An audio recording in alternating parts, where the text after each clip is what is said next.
Would you believe me if I said that Shin Megami Tensei and Persona were the main giants of the JRPG genre? Yeah, you probably would. But would you believe me if I said that Pokemon was the main ruler of JRPGs for a long time? Well, yeah, you probably would as well. But honestly, I feel like Pokemon has fallen off a lot since coming to the Switch. But I think we should go back to when JRPGs were becoming a big thing. So I'm pretty sure a lot of us know that JRPGs have been a big thing since the late 80s, the 90s, leading up to the 2000s, and a lot of that is thanks to Final Fantasy. So Final Fantasy was originally released on the NES, and the game was so big that it saved Square from bankruptcy. How cool is that? A game series that saved you from bankruptcy and later became one of the biggest game franchises of all time. But unfortunately, it was a giant for a very short time, because in the 90s, Pokemon was on the rise. And in the 2000s, Pokemon just kept getting better. And during the DS era, Pokemon was at its peak. And I believe that its highest point was with Black and White and Black and White 2, which in my opinion are my favorite Pokemon games of all time. Now, I'm not going to discredit Fire Red, Leaf Green, Ruby, Sapphire, Emerald, Platinum. I'm not going to discredit those. Those were amazing Pokemon games as well. I would know. I played them. I've been playing Pokemon games for years. I'm such a huge fan of Pokemon that I even got the Game Boy games and I played it on a Game Boy. Now, obviously, I played it on the Game Boy Color as well, because you obviously can't play Gold and Silver without playing on a Game Boy Color and taking advantage of the full color gameplay. But on the 3DS though, I believe that's when Pokemon started dying down as a giant, because the 3DS games just weren't all that great. X and Y, in my opinion, are the best Pokemon games on the 3DS, but they were the first games on the 3DS. Sun and Moon and Ultra Sun and Ultra Moon, in my opinion, weren't that good. But Pokemon just started going straight down when they came to the Switch. Sword and Shield just weren't that fun. And I was really hyped for Brilliant Diamond and Shining Pearl, but honestly, it wasn't that fun either. Now, I will admit I did enjoy going to Brilliant Diamond, because that's the first game that gave me Garchomp, which is my favorite Pokemon of all time. Don't judge me. But Scarlet and Violet are one of the worst Pokemon games I've ever played. I'm sorry, but there was just so many problems with it that I just couldn't bear to even give it a rank in my top 5. And it's a shame too, because Scarlet and Violet were supposed to be the revolutionary Pokemon games. Open world, so many Pokemon to capture, so much story. I will admit, the story was pretty neat. Like, all the routes you had to do to get to the actual ending of the game. But the biggest problem with Pokemon Scarlet and Violet is the numerous amount of glitches that was in the game. It was very buggy, and it's still buggy today, especially with online multiplayer for the terror raids and online battles. A lot of times when I was in the terror raid battles, the game just froze for a good amount of time, and it just made it not really enjoyable. So I believe that Pokemon lost its place as number 1 in JRPGs ever since the 3DS. But hey, that's just my personal opinion. Now, personally, I believe Final Fantasy has always been below Pokemon for a big reason as well. We didn't get all the Final Fantasy games here in the US. When Final Fantasy first came out, America only got a few Final Fantasy games, and it wasn't even in order from the releases in Japan. Heck, on the Super Nintendo, we only got one good Final Fantasy, and that was Final Fantasy 3, which is actually 6. We did get another Final Fantasy though, Mystic Quest, but that game was just not good at all. Mystic Quest was really just a way for people who were new to JRPGs to experience what Final Fantasy is like on one of the lowest difficulties ever invented on the planet Earth. The game was just way too easy. Everything was just thrown at you. There wasn't a way to actually enjoy an authentic Final Fantasy experience. And I'm pretty sure a lot of people in the 90s were confused when the game suddenly went from 3 to 7 when Final Fantasy switched to the PlayStation. Meanwhile, Japan had so many Final Fantasy games. Now, as I said before, I believe Shin Megami Tensei and Persona hold their place at the top of the king of JRPGs. One of the big reasons is Persona games. I'm going to talk about the mainline Persona games, not like the spin-offs. The Persona games have no bad games. Now, I know what some of you are thinking. You probably don't like the Persona series, or you don't like certain Persona games. Persona 1 was a good game. Persona 2 was a big one as well, and is one of the most popular Persona games. But Persona 3 is like the biggest Persona game. And then we also got Persona 4, another great Persona game. And then we got Persona 5, another one.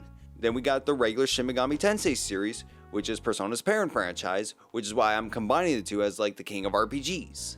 Now, the reason I believe Shin Megami Tensei and Persona are the kings of JRPGs is the challenge and gameplay value in the games. One thing the Shin Megami Tensei series is known for that isn't known in Pokemon especially is the use of buffs and debuffs. Now, I know there are buffs and debuffs in Pokemon games, but I don't think they're as widely used as buffs and debuffs in Shin Megami Tensei and Persona. When I was growing up and playing Pokemon games, I rarely or never had a buff or debuff on any of my Pokemon. Now, I know there were attacks that had buffs and debuffs alongside them, but the main thing I was concerned about was, does this attack do good damage? And yes, I'm keeping it. Now, I believe that's what a lot of JRPG fans at the time did as well. They really were mostly concerned about how much damage this attack does. But Shin Megami Tensei changed that mindset.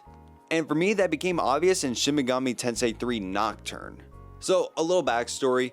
I was in Orlando for Collecticon, and I was already in love with the Persona series at the time. So, I wanted to experience the Shin Megami Tensei series. And I thought to myself, I'm gonna play Shin Megami Tensei Nocturne. And it became very clear that that game made JRPG fans realize that buffs and debuffs are essential.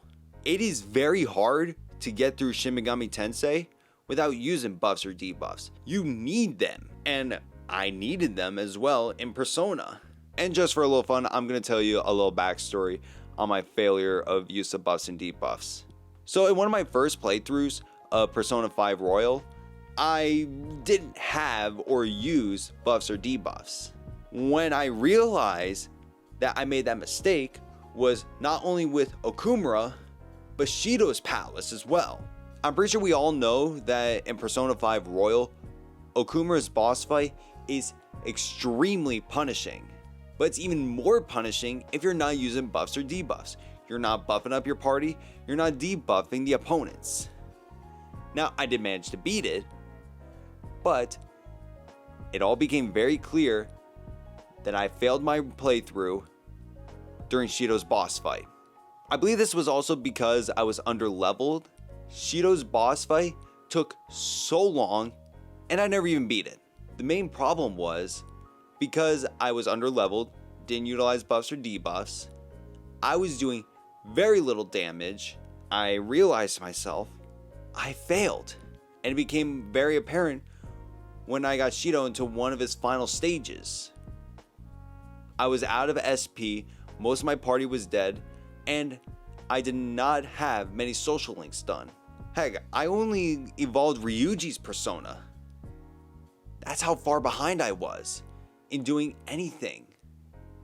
Surprised I managed to make it that far. So I had no choice But to reset, I had to play from the very beginning all over again. I had to actually understand fusing my personas, ranking up my social links, leveling up my party, leveling up my personas, and actually using the right moves with buffs and debuffs. And after all that, I finally beat Persona 5 Royal and got the true ending. So after beating Persona 5 Royal, I wanted to play the other Persona games as well. Persona 4 and 3, because those were the only other Persona games that you could get. Personas 1 and 2 aren't really available anywhere else besides their original platform. Unless you want to play on an emulator, but I don't play on emulators. Unless we're talking about official emulators on the Switch. But I don't play emulators on my PC. But I am lying just a tiny bit on that because I do like to play Pokemon games on emulators and Pokemon ROM hacks. Thanks to the knowledge I got on buffs and debuffs from Persona 5 Royal, Persona 4 Golden was a lot of fun, and after I beat Persona 4 Golden, I played it again. For another reason that I believe Persona and Shin Megami Tensei are the kings of JRPGs. And that's because of their replay value. Now, I've talked about replay value before on a previous video, but I'm going to specifically talk about the replay value for Persona and probably Shin Megami Tensei. When I replayed Persona 4 Golden, I wanted to do something different, and thanks to New Game Plus as well. I was able to get Izanagi and have Magatsu Izanagi available. And I was also able to fuse Izanagi no Okami. So for my New Game Plus, I did an Izanagi only run. Just to give myself a nice little fun challenge by having Yu Narukami only have Izanagis. So I actually had to utilize the skill cards properly and just a little bit of cheating, probably not cheating at all. I got some skill cards from other personas. Because in Persona 4 Golden, you can visit a cafe that will give you skill cards from personas, as long as you have that persona ready and available. Like, it's the one that you summon first when you get into battle. But personal rules for me, I don't consider that cheating because I'm not actually using them in battle. I'm just switching to them for the skill card, which are very useful, by the way. I really needed Heat Riser. And after all that fun, which was actually an easy run, if you actually know what you're doing, building the right party, building Izanagi to the max, and got the true ending twice. And after all that fun, I went back to Persona 3 Portable, which was very hard for me to get into because Persona 3 Portable is very different gameplay than Persona 4 and Persona 5. One of the big issues is navigation.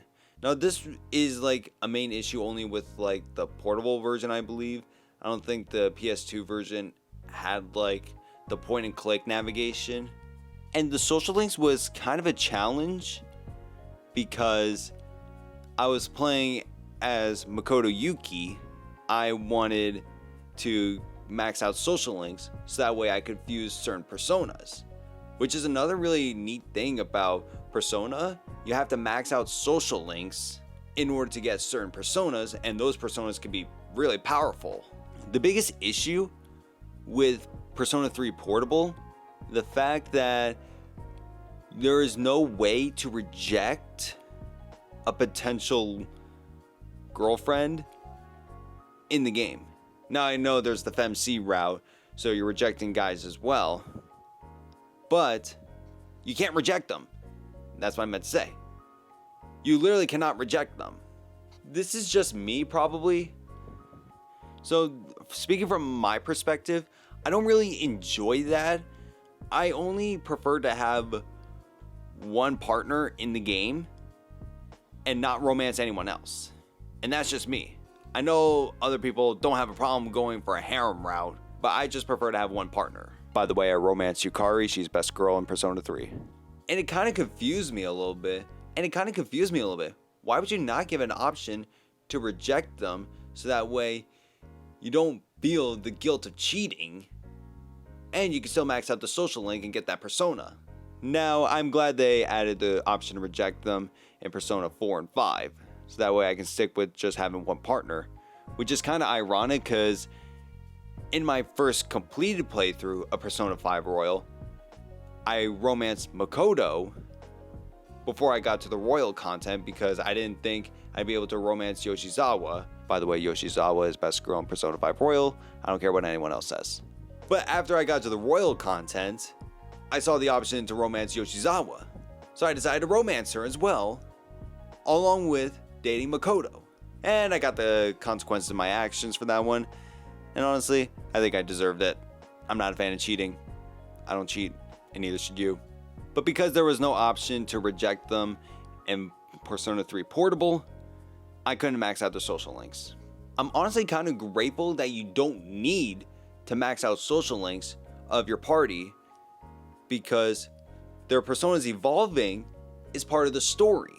In Personas 4 and 5, in order to evolve your party's personas, you had to max out their social links. In Persona 3 Portable, you don't have to do that. It's automatic. Now, I don't know if it's the same for Persona 3 Reload. I don't have that game. I stuck with the portable version. So there you have it, folks. Those are my reasons on why I believe Persona and Shin Megami Tensei are now the new kings of RPGs. And remember how I said at the beginning that I believe Final Fantasy is not as good as Pokemon? Well, let's just say my opinion of that changed after Final Fantasy VII Remake, Final Fantasy XVI, and Final Fantasy VII Rebirth. For me, it's Shin Megami Tensei and Persona, Final Fantasy, and Pokemon. But let's see what Pokemon has coming up for the Switch too. And maybe Final Fantasy will get some more love on the Switch. But only time will tell. And please, Atlas, release Personas 1 and 2 on the Switch. We would love them. Or give us remakes of them. But you know, the original releases wouldn't be bad. An HD remaster, or at least an HD. And Persona 3 Reload on the Switch too. So I hope you all enjoyed this video. If you enjoyed it, please drop a like. If you're new to the channel and you want to see more, please subscribe and hit that notification bell. And do you agree with what I said? Do you disagree? Did I miss some points? Let me know down in the comments below. And with that, I will see you all in the next one. GG, everyone.